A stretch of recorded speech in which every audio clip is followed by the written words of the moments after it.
In our daily life, we keep hearing about this artificial intelligence, ChatGPT, then Claude, then Grok, then Gemini. They all are keep coming for different use cases, like for text generation, for video generation, for image generation. But do you really know how they are actually trained and what's the basics of it? So, if you are someone new to this particular field, this video is for you, because here we are going to discuss about the basics of the thing in which that large language models, those chat GPT, Gemini, they are trained on. So, they are basically trained on data. Let's understand why understanding data is important. Let's move to our first slide here, which says the data explosion. Yes. Guys, 90% of the data in human history have been created in these 2 years. Like how? When there was a rise of this artificial intelligence models like ChatGPT, I mean, there was like an explosion of data, and it is going to be continued in the future. And the graph looks something like this. So here, if you see the data generation was very low because the internet had just started. Then this it came here, then 2018 and 2022, and it came here, the final AI era which got started. And look at the data, look at how fast it is increasing, and it is not going to stop because the content generation is increasing day by day. So understanding data is very important here. Let's quickly understand what exactly it is.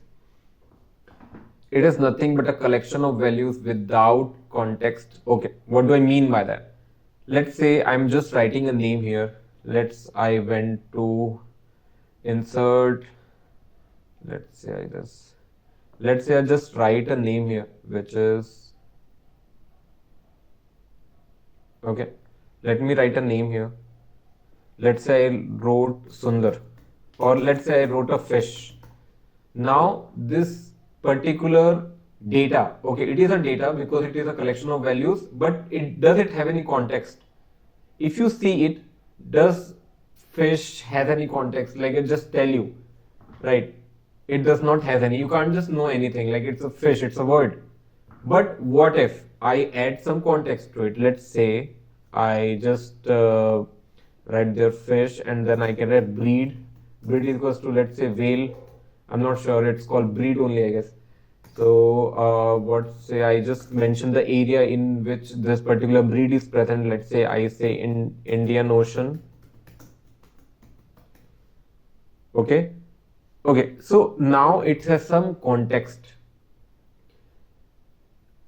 Alone fish was not telling the thing, but adding to a context does. So data alone is not useful, but when we kind of process it, organize it, structured it within a context, right, it becomes information, and that information drives a decision, right?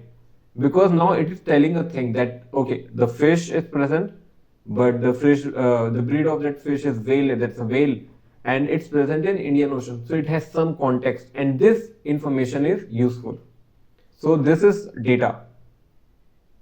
Now moving on to the next slide. Guys, the data word has started becoming famous right now, but we already used to use data in our daily life. For example, let's say you're in school and you want to go to school, but in your memory you understood that okay, the road was getting built and it will take one more day. So if I just take a road A, I mean I'm going to get delayed to school by 20 minutes. So what you did, you used that data and took the road B, right?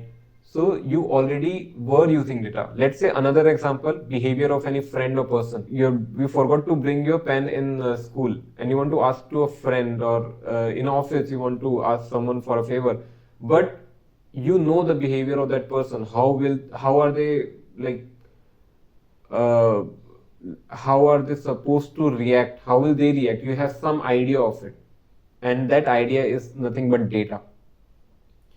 So that's how we already use it in our daily lives. And so like the data got digital, and it got started being used by the companies to track us. Why? Because taking an example, Let's say you have a smartwatch. So the smartwatch tracks your activity, it tracks your sleep, it tracks your everyday activity, what you do and all. So it's using data in that way, and they charge us, right?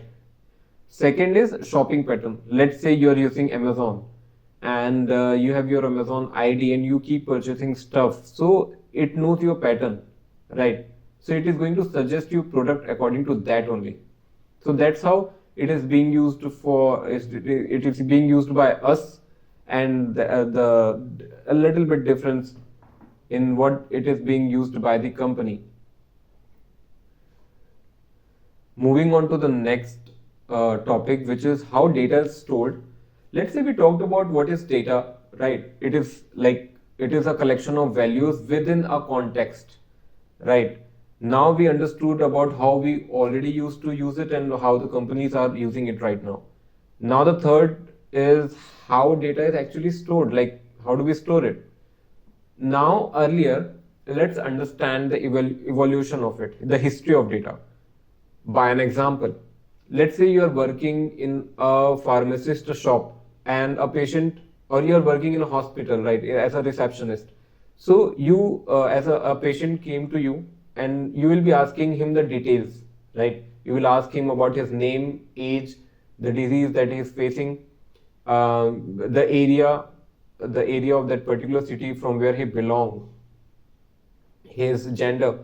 Now these are the basic things that you will be asking. So people earlier used to write all that in registrar, but one day Microsoft came, and Microsoft told that okay, I have a like and a software, we can do it digitally, right? Instead of just keeping the track of registrar and then maintaining it is going to be very expensive, and we are just going to use MS Excel for it.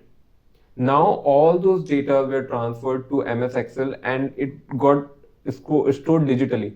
But they were being used in a local system in one machine. Let's say one computer. Now what happened was the data kept increasing day by day. Let's say taking the example of that hospital only, the hospital was there, but the patients keep coming. You like the receptionist was keeping the track of data, and the data kept increasing a lot, right? So where will he store and process it? So earlier it was being stored in local machine in one computer in the form of bits, right? That's a binary digit form that computer understands. So, but after the data got increased, our data got being saved in cloud storage, right? Now, understanding the types of data here, there are two kinds of data, which is structured. Like how have we categorized it? It's mostly about how have we categorized it. So, the like this is according to the handling of data is how we are going to handle it. Handling of structured and unstructured data is a bit different. Let's first understand what do I mean by the types. So the structured data, which is saved in table format, the in the form of rows and columns, right?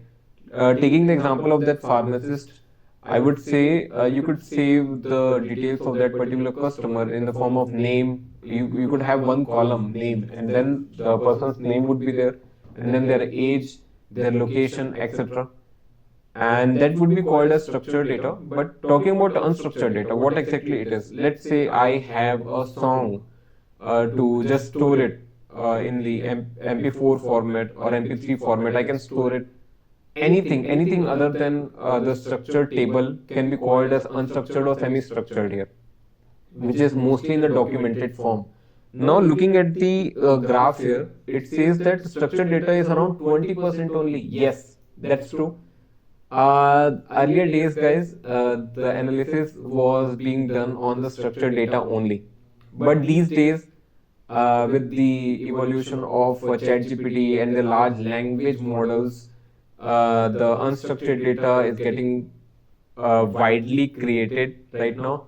Like, for example, for example, I have Alexa in my home. Okay, Alexa is a device which is kind of assistant. Now, whenever I tell it any task, So it just stores some data, maybe temporary or permanent, I don't know. But it does store some data. So the data is created and being stored somewhere. Okay. So that would be unstructured data. Let's say I store a music or store a document, it is unstructured data. Talking about handling part of it, handling structured data is a bit easier than handling unstructured data because a structured data has a form, right? A table form, which is easy. We generally used a query language, which is structured query language for handling structured data. While for unstructured data, there are different ways to handle it, and it's a bit complex. We will also see it in later playlist videos. Talking about the next slide, which is handling. Yes, I already told you about the handling different types of data. That the storing is almost same. You just put it there in the storage. But while processing it, we use different systems. We use different languages to handle them. Yes. Moving on to our next slide, which is data versus metadata. That okay, I have a message which is coming to me in my phone and it says meeting at 2 p.m. today. Okay.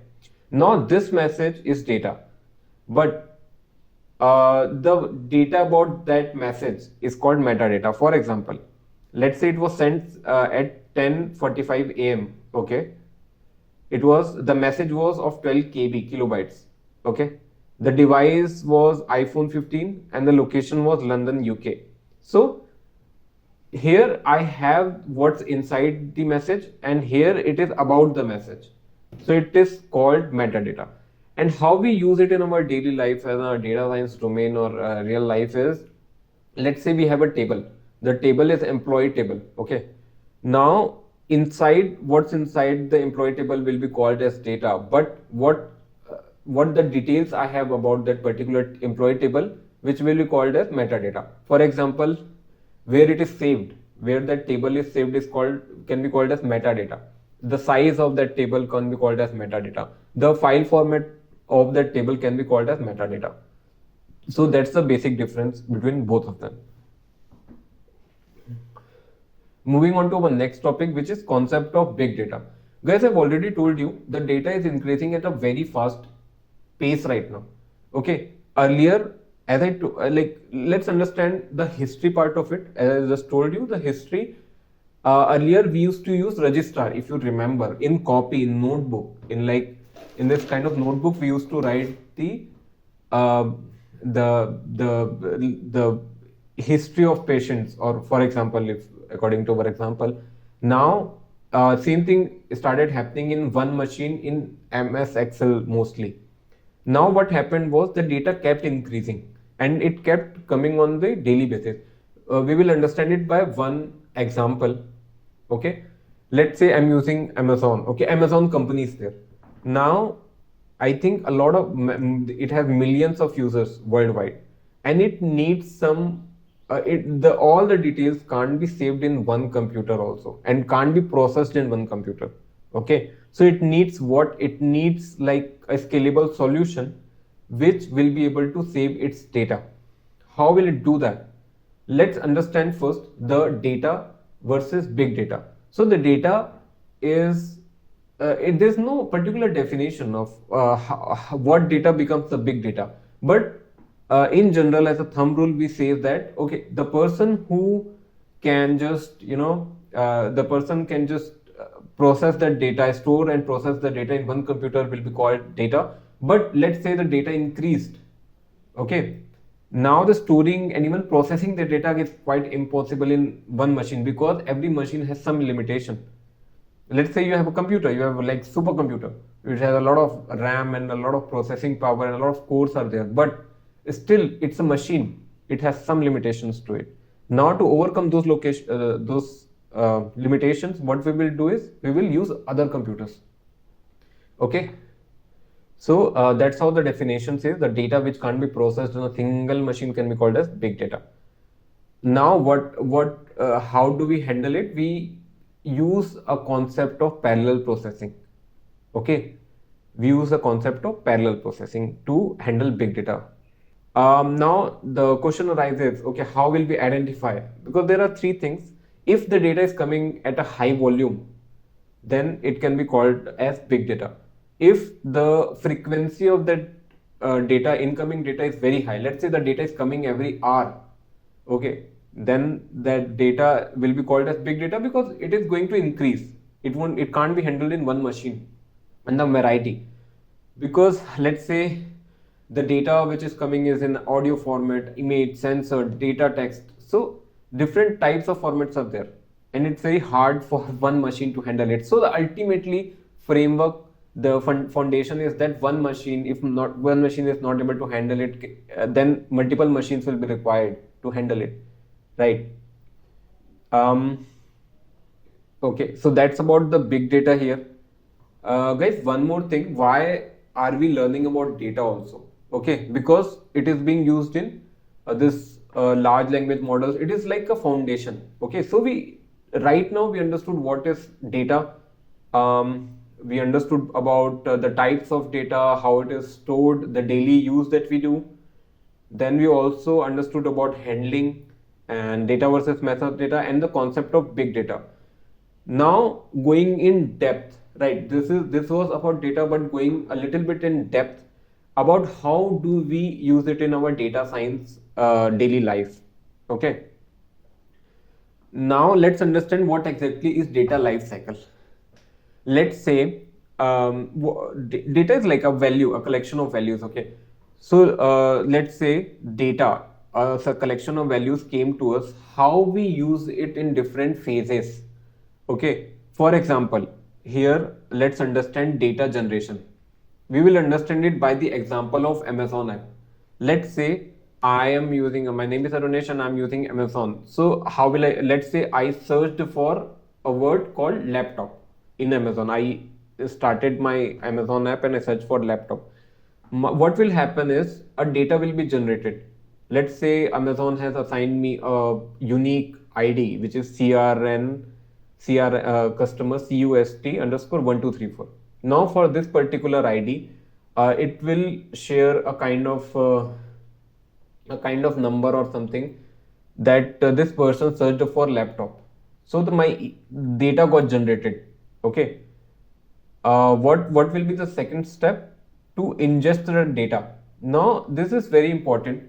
Let's say now you will say why it is important, like why I'm doing data ingestion here.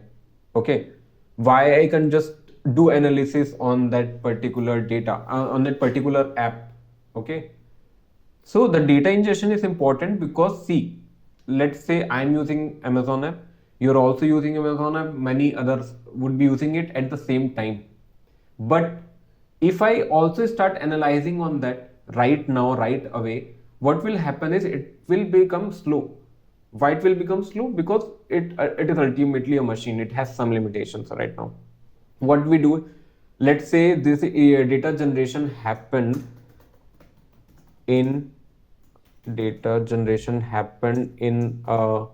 in a database, in a, let's say in a storage in Amazon app, but I just can't do analysis on that because it will become slow. So what I will do in data ingestion. Data ingestion means extracting data from that particular database and keeping it in a one storage. Okay, so that's how it goes. Like Amazon has my data right now of purchasing laptop or just looking at the laptop. What it will do is it will ingest the data. That means it will extract that data from Amazon on a scheduled manner, and then it will store in some other location, and then it will do data processing on that data, right? After doing data processing, what it will do is it will do data analysis. I mean, analyzing what are the trends and how the customers are behaving, how a particular area is doing well or not, something. And then data modeling, or we can say prediction, broadcasting, uh, uh, machine learning models are used here, right? Then we have deployment, model ML deployment. Now, let's understand it from Amazon example only. The data was getting generated. I extract data from the source app and I brought it in one location, which is data storage. And then I started doing data processing the data. After that, I started doing analysis to find the trends in that particular data that I got, right? Let how many customers did what.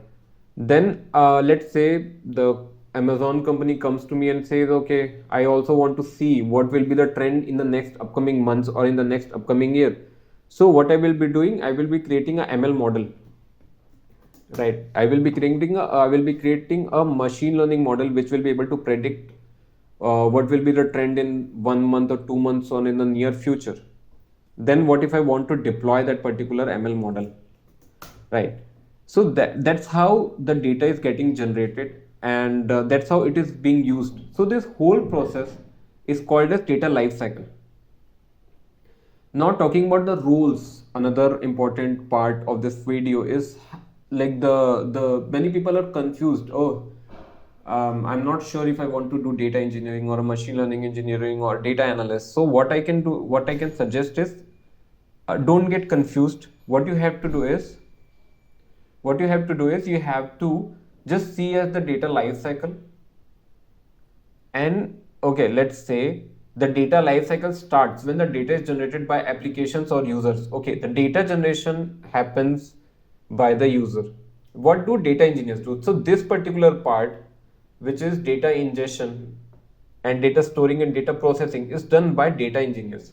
Okay, they kind of create a system which extract data from Amazon app in a scheduled manner such that no data is missed. So they kind of create a system. That's what data engineers do. Now, this what see once the data is clean and usable, it is handed over to analyst or data scientist for analysis. Okay, and for analysis and modeling. So this part is done by data engineers. Once the data is clean, it is sent to the data analyst team. What they do is they kind of use Python, SQL to find trends in the data using graph, and then use Power BI to build the dashboards. Okay. Now the later, let's say the company also wants to create a machine learning model or do broadcasting. What it does, it hands over the data to the data scientist team. So the data scientist team does what? They kind of create a machine learning model to train and then predict the data. Okay. So this is nothing but modeling. Now the last part is ML deployment. Now this part is done by AI engineers or ML engineers. What they do is they focus on deployment of that model or how they can scale that model. And that's how the data life cycle goes. Because if you see, the data got generated and it got used in multiple stages right now by the multiple teams, and there are multiple roles according to it. So I would suggest don't get confused in the data science domain about the roles of it, right? Because often what it happens is data engineers are supposed to do everything. Mostly they are told to do data ingestion, to data storing, to processing, to analysis, to sometimes do ML modeling also, or analysts are supposed to do more work. uh, so that's how it goes, and that's the complete data life cycle that I just told you right now. I hope this video was useful for you. As I told you, what is data, what are types of it, how it is stored, and how are the trends going out here, how to handle those kinds of data, and the data life cycle and the rules according to it. Guys, this is an informative video only. I mean, if you have any doubt, feel free to ask questions, or you can also connect me in LinkedIn. I will be able to reply you faster there. Okay. I hope this video was useful for you. Thank you so much.